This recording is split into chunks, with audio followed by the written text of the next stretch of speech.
はい、ご覧のように現在、11勝2敗が霧島ただ一人、そして10勝3敗で若隆景、吉野富士、琴恵峰、この3人です。吉野富士は今日藤涼河との対戦が組まれています。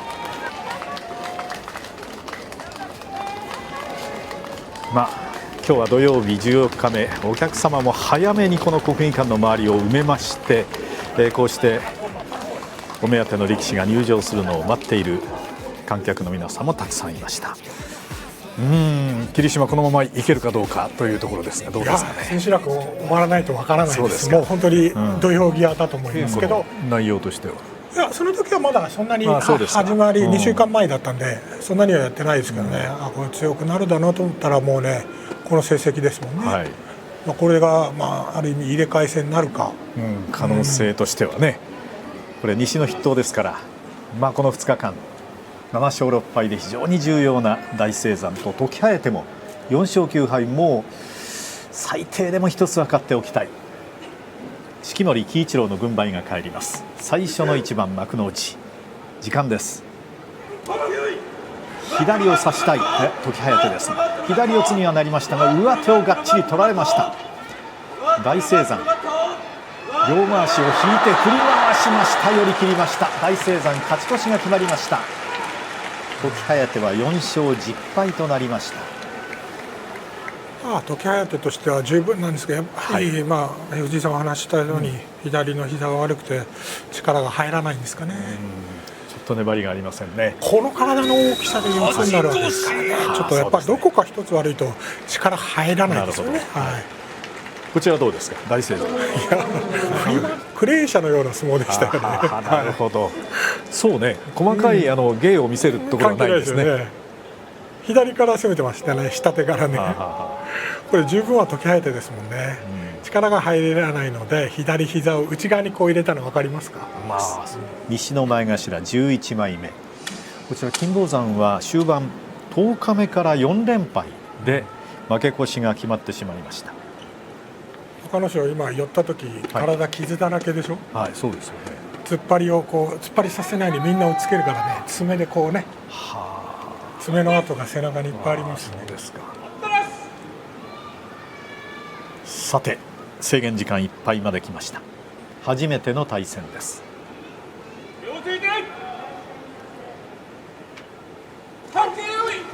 見ていきました、金峰山。若の勝の突っ張りに突き返します。腕が伸びます。上手を取りに行った。切れた。いなして送り出し、若の勝勝ち越しです。新入幕の若の勝、14日目勝ち越しが決まりました。いいですね、その方もね。タッチペンいきましょうかね。そうですか。共に引くような相撲は取りません。嬉しいでしょうね、勝ち越しね。いいですね。自分の中で勝ち越しって言ってるのがしましたよね。そうですか。最後は右からのいなしで後ろにつきました。師匠の貴景勝もついてついてついて、そしていなしが入るという相撲でした。そうですね。もうこういう点では突き押し相撲でも両者攻め方が違うという突き押し相撲ですよね。なるほど、そうですね。この中に技術、いなし方、それぞれ手の長さによってこう戦い方が違うのでね、そういうのを見ていて楽しんでいただければいいなと思います。出るというところ。下の方の時も3段目幕下あたりでも一場所に2回2枚蹴りで勝ったこともありました。さて、阿炎と獅司の対戦、制限時間いっぱいとなりました。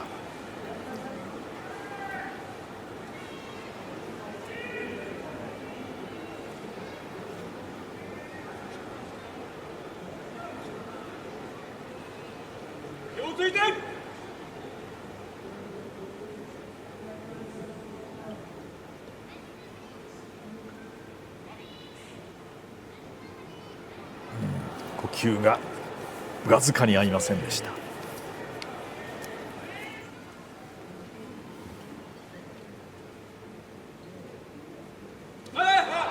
これも合いません。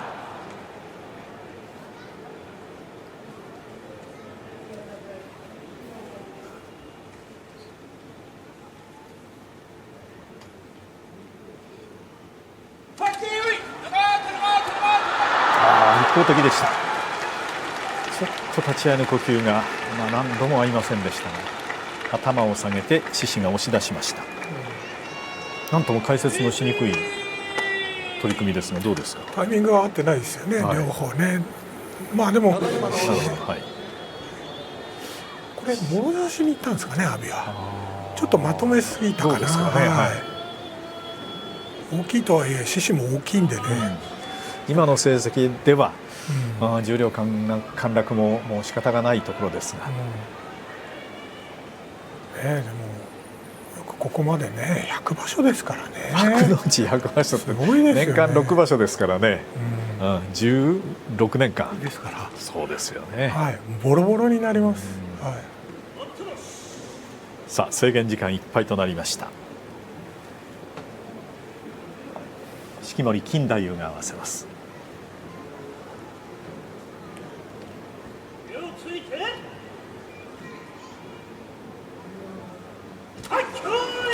今日も頭でいきましたが、はたき込んだのは錦富士。玉鷲2勝12敗。錦富士は4勝目を挙げました。気持ちはいってるんでね、やっぱり上半身いけるんですよ。その代わり足がついていかないから、ああやって引かれますよね。なるほど。頭を下げて一礼をして下がっていく玉鷲に、おそらく玉鷲まだ気持ちの面では切れてはいないでしょうから、十両に下がっても取るんじゃないかと私は思うんですけどね。取ってほしいと思うんです。そうですね。足悪いですけどね。足悪い人の頭引くにはこの後頭部を押さえるのが一番なんで。そうですか。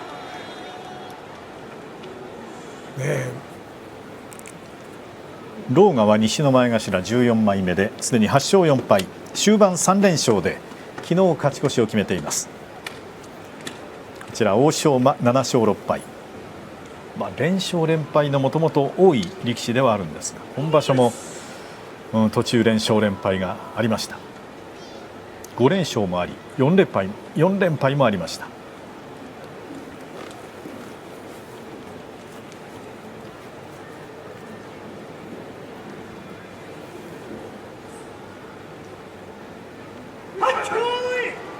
左の前回し、逆転の投げでした。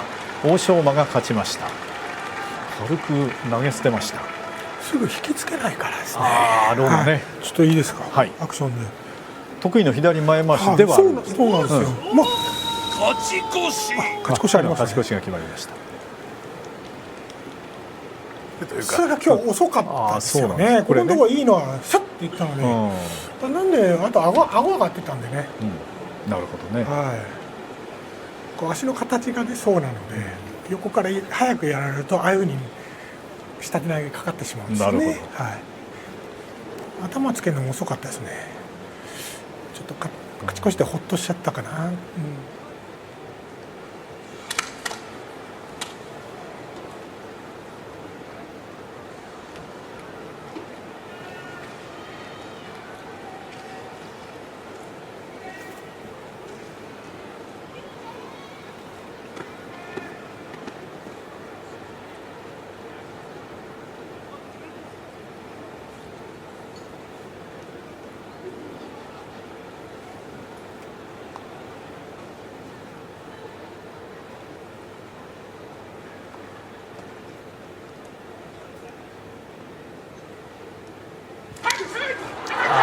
低すぎましたか。突き落とし、朝白龍が勝ちました。取り組み前に言ってることになっちゃったから、本当にその通りですね。だからその通りなんですよ。大きいのに無理に頭からいくから、気持ちは分かりますよ。相手にね押されないようにって言うんですけど、朝白龍ももう一発で決めよう。左のいなしですかね。左から当たってもうね感覚で分かるんですよ。こうやって当たって、相手がこうなんていうのかな、足出てる。前半9番しかありませんから、かなりゆったりと仕切りますね。怪我してる時は早く短くと思うんですけどね。じゃあ早く立てばいいじゃないですか。だからそこは今の子たちは立たないんですよね。立たないんですよ。だからね、早くもう気合い入れて行くぞ行くぞという見せればいいかなと思うんです。千代翔馬も千代翔馬は5勝8敗ですでに負け越しが決まっています。御嶽海あと一番で勝ち越し。千代翔馬がまず形は作りました。左の前回し、上手を引いています。ただ安易な投げに行くと御嶽海もついてきます。上手を切りに行きます。御嶽海、切れない。御嶽海の下手が少し深くなりました。もう一度肘で上手を切ろうとしていますが、左も巻き替えたか、もろ差しになったかもしれません。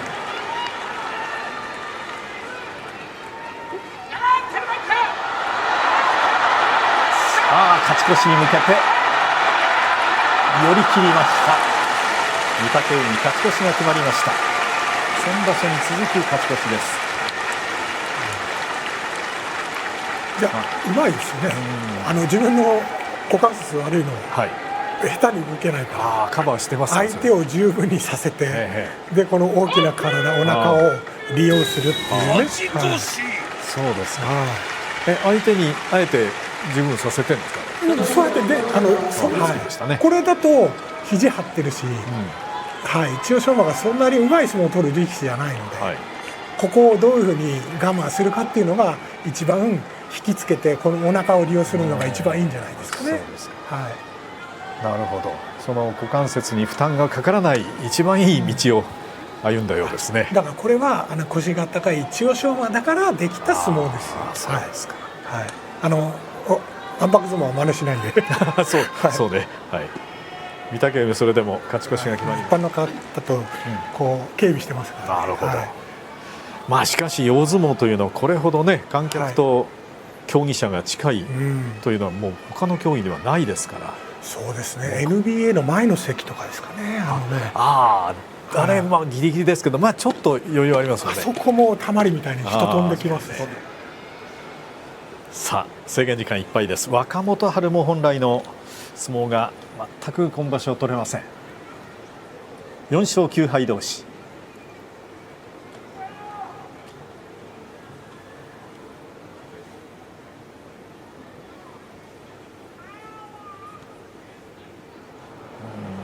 呼吸が合いません。これだけゆったりと仕切ったんですが、最後の仕切りで合いません。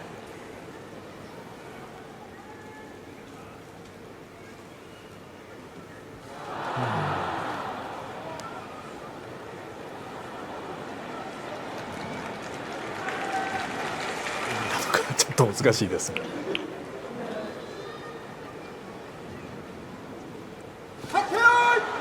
左四つ、これで先に若元春十分です。しかし一枚回し、左から下手投げ、今度はすくいます。もう一回下手も取りました。上手取り直しました。一枚から十分に取りました。これで負けてはいけません。寄り倒し、若元春が勝ちました。さすがに左四つになりますと若元春です。ちょっと合わなかったですね。立ち合いが合いませんでしたね。もうでも左四つこれ十分から、こう若元春ね、まだちょっと欧勝には相撲取れないですよね。でしょうね。昨日の金峰山があんな大きい力士にそんなに大きくない若元春がこんな大きな相撲で勝つって、この力士しか今の時代いないんじゃないですかね。それに対してがっぷり胸を合わせてね、これね張り込んで、これね一枚上手だったんで引きつけて、これでも十分だと思いますよ、若元春の場合。ね、こうやって本当半身になってどうにかすくい投げって状態崩そうとしている欧勝海ですけど、無理ですよね。で右からひねったんですかね、右上手でこれ取り直しましたよね。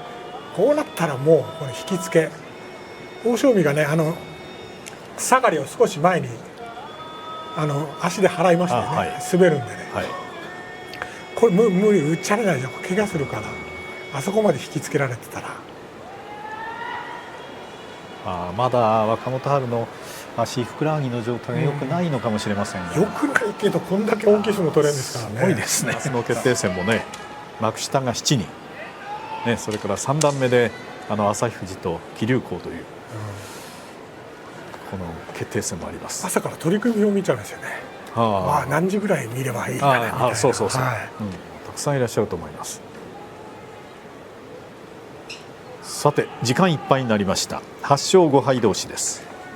両力士ともに、番付上は三役まであと一歩というところまで上がったり下がったりという2人です。これも呼吸が合いません。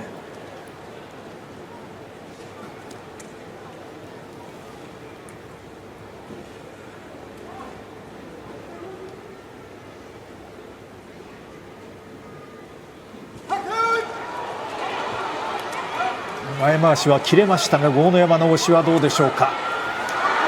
引いてしまいました。攻防が入れ替わります。落ちない。もう一度前回し、より倒しました。美ノ海勝ちました。いい相撲でした。物についてます。土俵には物にですか。多分ね、美ノ海の足、そうですか。勇み足気味。ちょっと競技終わりました。行司軍配は美ノ海に上がりましたが、豪ノ山の体が出るのと美ノ海のつま先が出るのが同時ではないかと物言いがつき協議した結果、豪ノ山の体の方が先に出ておりましたので、行司軍配通り美ノ海のやはりもう体がないという判断ですね。これが大相撲のしきたりというか、長い歴史の中でこういう勝負になったらもう絶対物につけた方がいいですよ。ですね。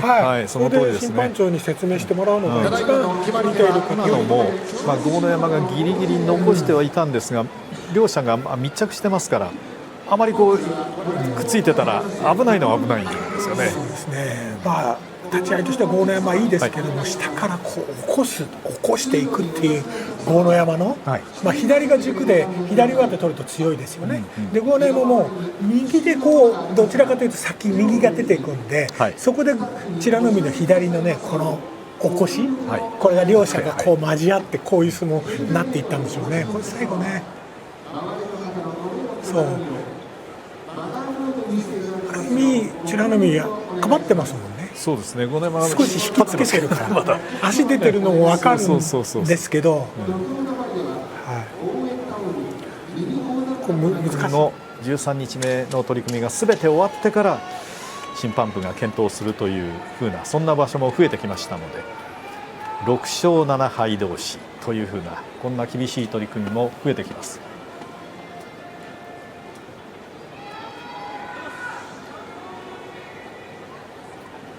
制限時間いっぱいです。式守勘太夫が合わせます。初めての両者の対戦です。低い当たりは平戸海でしたが、起こしたい藤青雲、右四つの体勢。平戸海まだ上手が取れません。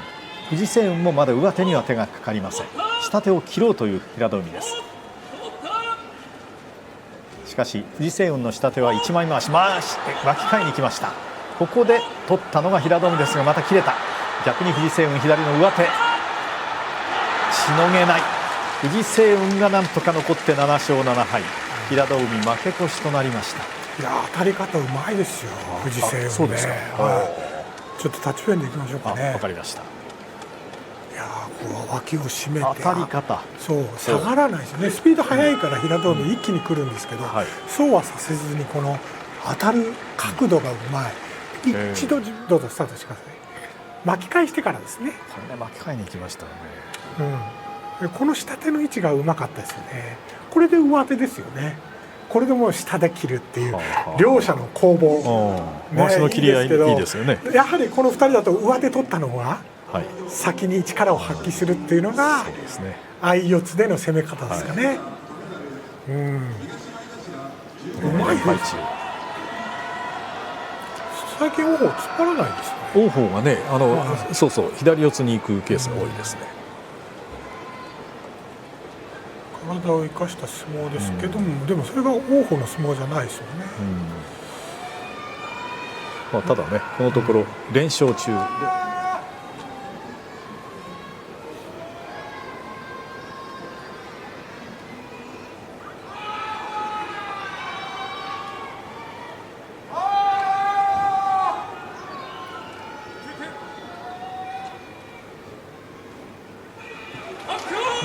今日も突っ張りません。ここで突いて出ましたが、回り込んで翔猿、土俵一周しました。今度は翔猿の攻め、引いて下がって、まともに引き継ぎました。王鵬勝ち越しが決まりました。大丈夫でしょうか。あれは逃げたんじゃなく引っかかっちゃいましたね。そうですね。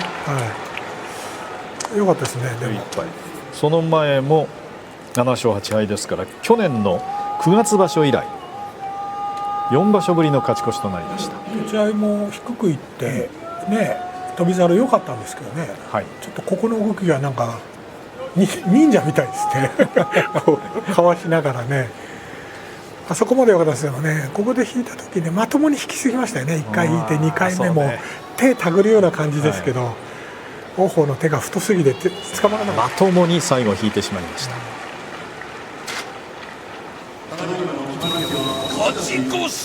これで王鵬西の前頭3枚目でまさに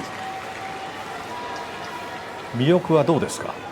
いや、強いし速いし、判断力にも長けてますよね。どういう相撲を取るのか相手によって変えていくっていう判断力ですか。昨日は宇良に対してよく見ながらついていきました。今日はこれ藤亮が当たり強いので当たり負けしないように吉野富士は行くんじゃないですかね。最初から差すような相撲は取らないと思うんですけどね。制限時間いっぱいです。木村寿之介が合わせます。低い当たり、差しに行きましたか。そして突っ張りに変えて左四つ、突き落とし、藤亮雅が勝ちました。吉野富士4敗に後退です。あそこで土俵が出ちゃったんですかね。ああやって藤亮が左から回るの分かってるんですけどね、ちょっとアクションでいいですか。ちょっとね、吉野富士にしては、雑な相撲だったかなと思いますね。勝ち急いでしまったんですかね。打ってこう回っていく。もう一回見ましょうか。こうつけから藤亮雅の方で見ていると、この左が覗いて回り込みますね。これ本当だ。そう、これ得意で何回かこれで勝ってるじゃないですか。分かっている。攻めなければならないんですが、ただ無理な状況で出る必要がないという。だから一歩止まる勇気がなかったんですよね。ね、これ得意だからですね。これ、自分の体を生かして回っていくっていう藤亮雅のね。吉野富士の連勝が9で止まりました。3年前ぐらいに対戦している可能性もありますからね。3、4年前に。だから動画で見てますよ。学生の試合。そうですか。さあ、変わる土俵は5勝。引っ張られないようにしてんじゃないですかね。そうですかね。でも一山本も突っ張りですもんね。どちらも突きですが。時間いっぱいです。これはちょっと早すぎました。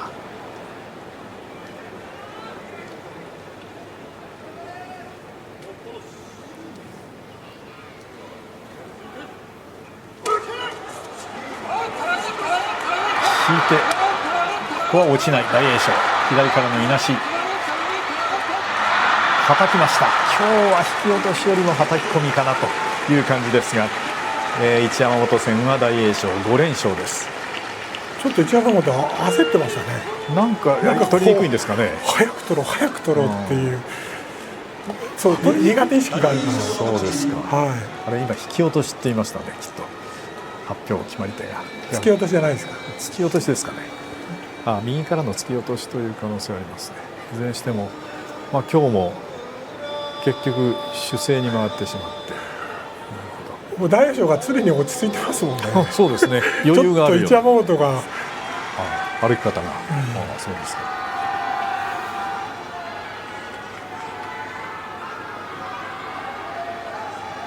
今場所最も多く拍手歓声をもらった両力士と言ってもいいかもしれません。2人の対戦です。9勝4敗の宇良と6勝7敗、勝ち越せば三役が見えてくる藤野川ですが、東の前頭筆頭。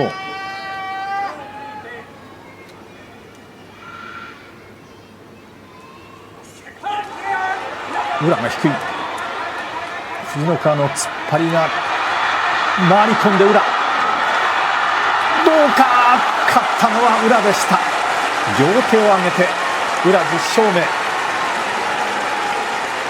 向正面土俵飛び出してしまった藤野川は負け越しとなりました。動いてましたね。大丈夫なんですね。大丈夫ですか、足は。ちょっと最後の喉はね、なるほど。もう軽いから飛んだんですよね。ちょっとそれを見てみましょうね。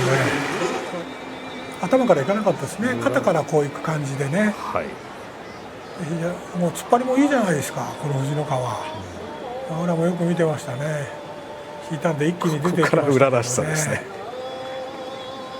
この喉輪っていうか、これアッパーですよね。万歳。こういうのしていきますか。まあでもこれ喉輪というか、裏も普通の顔してるけど痛かったと思いますよ。下からついてきてますもんね。はい。できますよ。アクション顔の怪我した次の日ですかね。そうでしたね。そうそう、霧島が顔から突っ込んでいった翌日でした。若元春戦でしたかね、霧島。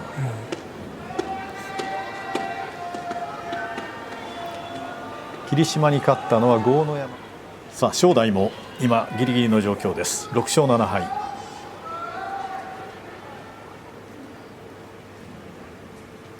行司は木村晃之助です。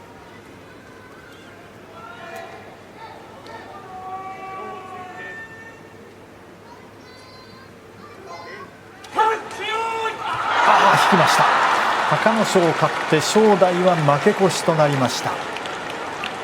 右で起こしておいての引きです。足が出てないのが滑ったのか。そうですね。悔しそうでしたね。あんまり正代悔しい見てませんけどね。あんまりやらないけど。指で喉は仕切り線ですか。滑るんでね、悔しがってましたね。力士稽古もしたことがなければわからないっていうのは当然あるわけですよね。これだと絶対に負けたらダメなんですよ。大関横綱って。さて3敗で残るのはどちらでしょうか。この2人の3敗同士の一番が今日組まれたことによって霧島の優勝が今日決定はありません。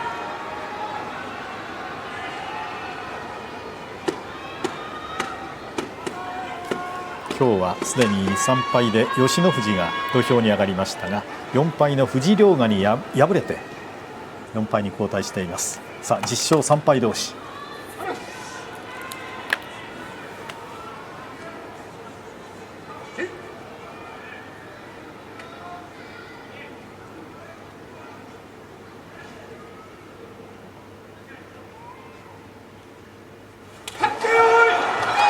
まとめでした。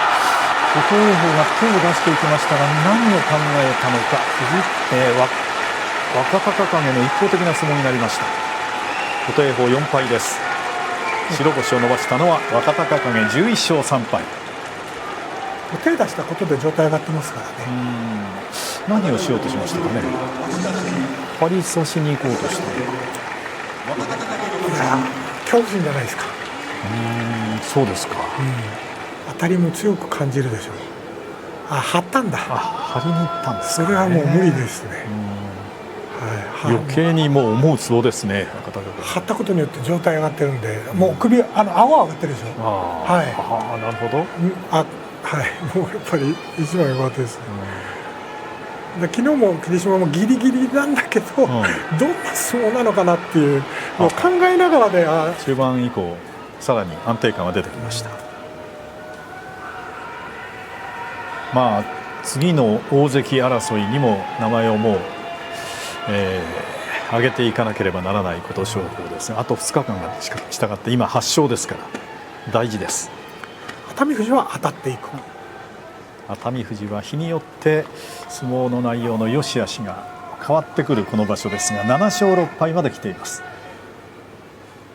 新関脇同士の対戦です。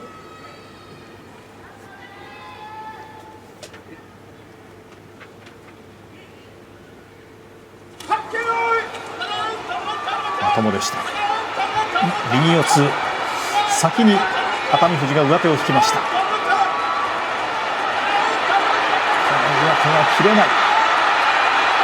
攻め続けました。熱海富士が勝ち越しを決めました。当たっていい相撲ですね。早く上手を取って、今日は琴勝峰ちょっと右斜めに向いてしまいましたね。半分になりましたかね。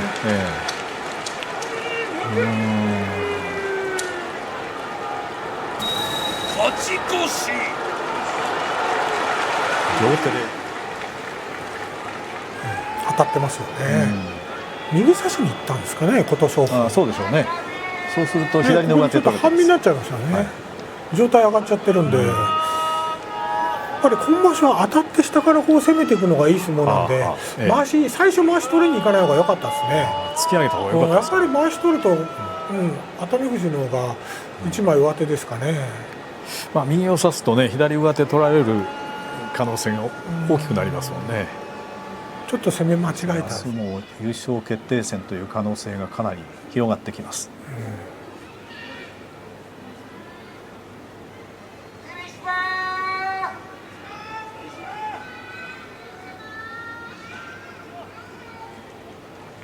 さあ、長い仕切りでしたが制限時間いっぱいです。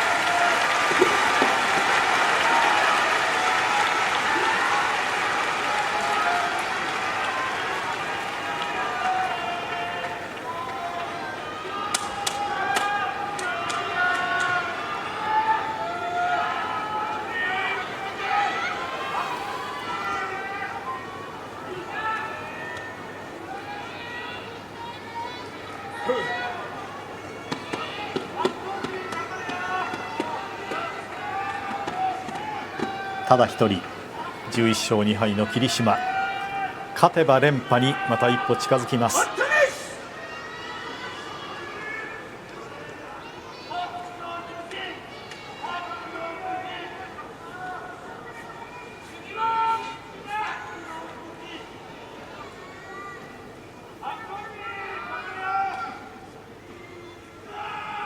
ちょっと客席声は飛ばさないでほしいですね。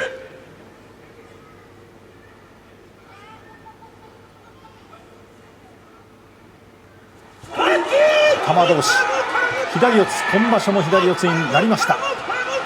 まだしかし霧島が上手を与えていません。霧島はいい前回しです。いい形になりました。しのいだ。巻き替えに行きます。霧島は頭をつけました。ここは慎重に両前回し。霧島の上手が切れた。白鵬富士が勝ちました。霧島敗れて3敗、これで4敗の力士まで可能性が出てきました。前一枚回し取ってたんですけど、一枚だったからね、伸びちゃってましたね。そうでしたね。外から攻めたのですが、でも重心が低かったんでね、白鵬富士。よくしかし回しが切れましたね。白鵬富士両回し1枚だったんです。これで若くなりましたね。これはね、明日霧島と若隆景3敗で並んでいますが、もう両者の直接対決は終わっていますので、それぞれが別の力士と対戦が組まれると思います。霧島は番付からいくと熱海富士と結びの一番かなというふうになりますが、ただ4敗の力士がもう一度います。当たり良かったですよ。頭からいってね、大関も左入ったんでね。ここまではね、まだ上手がここで引いたりしなかったのは、左下手は取ってるんですね。白鵬富士取ってますね。白鵬富士がね、ちょっとこれね、ひねったりこれがあまり良くないのかなと思うんですよね。これいけたと思いましたがね。でもよく残りましたね。しかも左を刺されて、ここで巻き返してるわけですね。巻き替えでいけました。でここで大関もう一度頭をつけるんですよね。やっぱり1枚で伸びちゃった。手外してるんですね。自分から離したのかな。外れちゃった感じですかね。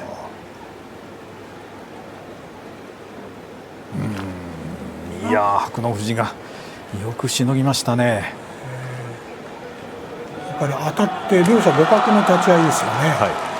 でも左入ったので有利かなと思ったんですけど、昨日も土俵際で左入って回り込もうとするんですよね、霧島がね。そうでしたね。そうそう。これもう1枚取った方が良かったですよね、出るんであれば。1枚っていうのが十分じゃなかったですかね。出る前に取り直す余裕がありましたかね。余裕というか、はい、もっと取った方が良かったですよね。力でねじ伏せたって感じですもんね、外側からね。